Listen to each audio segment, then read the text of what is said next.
How to make VHS effect on CapCut. Hi everyone, it's Sophia to assist you today. Without any delay, let's jump right in. First, open CapCut, import your video, then go to Effects at the top, and then in there search for DV tape.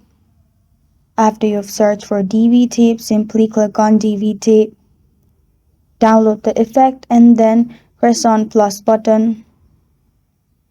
After you've added, simply make 0 to all the effects at the right side. After you've done that, simply again search for retro DV. Do the same thing and you'll find details at top right in there.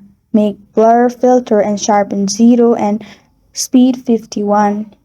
Again add new filter which is jitter and make sure speed is 10.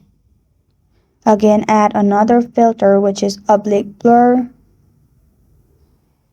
After you have added blur, you can also adjust to 50.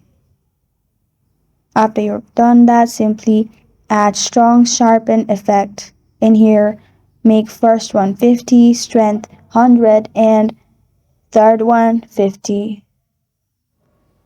After you've done that, again add noise. After you have added noise, you're good to go. You can simply export your video from here. This is how to make VHS effect on CapCut. Thank you for joining me today. If this video helps you out, please leave a like and subscribe for more. Got a question or want to suggest a topic, comment below. I am Sophia signing off. Until next time.